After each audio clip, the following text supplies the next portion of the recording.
Hi welcome back to my channel. இன்னைக்கு Union Bank of India Q4 result அறிவிச்சிருந்தாங்க. Q4 result அறிவிச்சதுக்கப்புறம் இந்த பேங்க்கோட ஷேர் கிட்டத்தட்ட இன்னைக்கு 7.5% சரிஞ்சிருக்கு. ஸோ அப்படி இந்த ஷேரில் ஹெவி செல் ஆஃப் ஆகிறதுக்கான காரணங்கள் என்ன, அவங்க Q4 ரிசல்ட்டில் எந்த மெட்ரிக்லலாம் வீக்காக பர்ஃபார்ம் பண்ணாங்கிறது தான் இந்த வீடியோவில் உங்களுக்கு நான் குவிக் அப்டேட்டாக கொடுக்க போகிறேன். வாங்க வீடியோவுக்கு போகலாம்.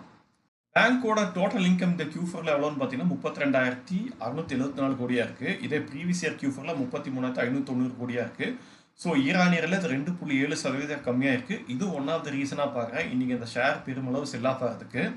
இருந்தால் கூட ஆப்ரேட்டிங் ப்ராஃபிட் இந்த Q4ல 7,955 கோடியாக இருக்குது. ப்ரீவியஸ் இயர் Q4ல 7,700 கோடியாக இருக்குது.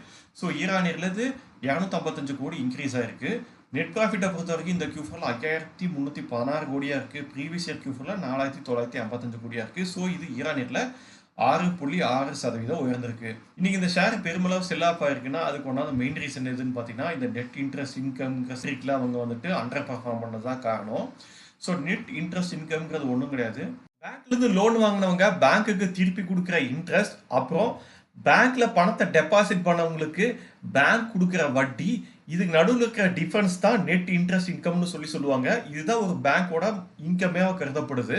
ஸோ இந்த Q4ல இந்த நெட் இன்ட்ரெஸ்ட் இன்கம்ங்கிறது 9,400 கோடியாக இருக்குது. இதே ப்ரீவியஸ் இயர் Q4ல 9,500 கோடியாக இருக்குது. ஸோ ஈரானியரில் இது 100 கோடி கம்மியாக இருக்குது. இது 1.1% டிக்ளைன் ஆயிருக்கு. அது மட்டும் கிடையாது, இன்னைக்கு Q4 ரிசல்ட் அறிவிக்கும் போது இந்த ஃபினான்ஷியல் இயர் 2026ஓட ரிசல்ட்டும் வந்துருச்சு. ஸோ போன ஃபினான்ஷியல் இயர் 2025ஓட இந்த 2026ல இந்த பர்டிகுலர் மெட்ரிக்கை கம்பேர் பண்ணும்போது 8% நெட் இன்ட்ரெஸ்ட் இன்கம்ங்கிறது இந்த பேங்க்குக்கு டவுன் ஆயிருக்கு. ஸோ பேங்க்கோட மெயின் பிஸ்னஸில் மெயின் இன்கம்லேயே 8% போன ஃபினான்ஷியல் இயரோட இந்த ஃபினான்ஷியல் இயரில் கம்மியானது தான் இன்னைக்கு இந்த ஷேர் பெருமளவு செல் ஆஃப் ஆகிறதுக்கு ஒன் ஆஃப் த மெயின் ரீசனாக இருக்குன்னு சொன்னால் அது கண்டிப்பாக மிகையாகாது.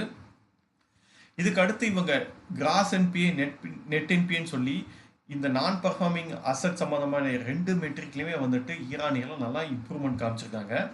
அடுத்து ப்ரொவிஷன் கவரேஜ் ரேஷியோலையும் பார்த்தீங்கன்னா போன Q4ஓட இந்த Q4ல ஸ்லைட் இம்ப்ரூவ்மெண்ட் காமிச்சிருக்காங்க. காசா டெபாசிட், அதாவது கரண்ட் அக்கௌண்ட் சேவிங் அக்கௌண்ட் டெபாசிட்டை பொறுத்த வரைக்கும் இந்த Q4ல 4,59,000 கோடியாக இருக்குது. ப்ரீவியஸ் இயர் Q4ல 4,26,000 கோடியாக இருக்குது. ஸோ ஈரானியரில் 8%க்கு இம்ப்ரூவ்மெண்ட் காமிச்சிருக்காங்க. இதே பேங்க்கோட டோட்டல் டெபாசிட் பார்த்தீங்கன்னா இந்த Q4ல 13,06,000 கோடியாக இருக்குது. ப்ரீவியஸ் இயர் Q4ல 12,72,000 கோடியாக இருக்குது. இது ஈரானியரில் 2.72% உயர்ந்திருக்கு. அதுக்கு அடுத்து இன்னொரு மெட்ரிக்லேயும் இவங்க அண்டர் பர்ஃபார்ம் பண்ணியிருக்காங்க. அது வேறு எதுவும் கிடையாது, நெட் இன்ட்ரெஸ்ட் மார்ஜின்ங்கிற மெட்ரிக்கில் தான். ஸோ இந்த Q4ல 2.64% இருக்குது. இதே ப்ரீவியஸ் இயர் Q4ல 2.87% இருக்குது. ஸோ இந்த Q4ல பார்த்தீங்கன்னா போன Q4ஓட கம்பேர் பண்ணும்போது ஸ்லைட்டாக தான் இந்த நெட் இன்ட்ரெஸ்ட் மார்ஜின்கிறது டிப்பாக இருக்குது. இதே வந்து போன ஃபினான்ஷியல் இயரோட இந்த ஃபினான்ஷியல் இயரில் கம்பேர் பண்ணும்போது மோர் தேன் 1% வந்துட்டு இந்த நெட் இன்ட்ரெஸ்ட் மார்ஜின்கிறது கம்மியாக இருக்குது. இது ஒன் ஆஃப் த ரீசனாக பார்க்குறேன் இன்னைக்கு இந்த ஷேர் பெருமளவு செல் ஆஃப் ஆகிறதுக்கு. இதே டோட்டல் அட்வான்சஸ் பார்த்தீங்கன்னா இந்த Q4ல பேங்க் கிட்டத்தட்ட 10,78,000 கோடி லோன் கொடுத்துருக்காங்க. இதே ப்ரீவியஸ் இயர் Q4ல 9,82,000 கோடி லோன் கொடுத்துருக்காங்க. லோன் கொடுக்குறதுங்கிறது ஈரானியரில் 9.74% இன்க்ரீஸ் ஆயிருக்கு. இதே ரீட்டைல் பீப்புள் கொடுத்த லோன் பார்த்தீங்கன்னா இந்த Q4ல 2,53,000 கோடியாக இருக்குது. ப்ரீவியஸ் இயர் Q4ல 2,16,000 கோடியாக இருக்குது. ஸோ ரீட்டைல் பீப்புள் கொடுத்த லோன்கிறது 16.7% உயர்ந்திருக்கு ஈரானியரில். இதே விவசாயத்தை கொடுத்த லோன் பார்த்தீங்கன்னா இந்த Q4ல 1,83,000 கோடியாக இருக்குது. ப்ரீவியஸ் இயர் Q4ல 1,78,000 கோடியாக இருக்குது. இது 2.75% ஈரானியரில் உயர்ந்திருக்கு. இதே MSMEக்கு கொடுத்த லோன் பார்த்தீங்கன்னா இந்த Q4ல 1,62,000 கோடியாக இருக்குது. ப்ரீவியஸ் இயர் Q4ல 1,30,000 கோடி லோன் கொடுத்துருக்காங்க. ஸோ இது ஈரானியரில் 18.75% உயர்ந்திருக்கு. அதுக்கடுத்து கேபிட்டல் அடிக்கசி ரேஷியோங்கிறது இந்த Q4ல 18.10% இருக்குது. ப்ரீவியஸ் இயர் Q4ல 16.67% இருக்குது. ஸோ இது பார்த்தீங்கன்னா ஈரானியரில் நல்லாவே இம்ப்ரூவ் ஆகிருக்கு.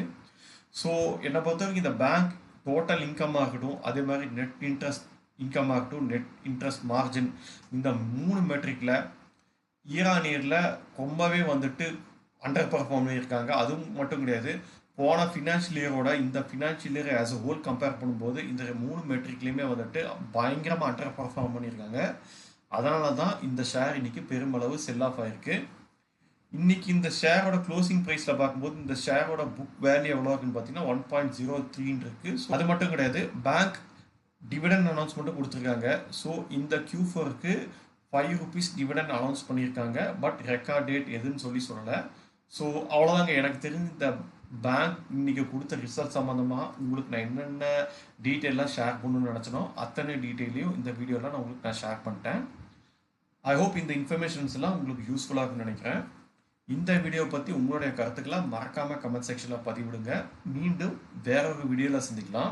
அது வரைக்கும் பபாய்.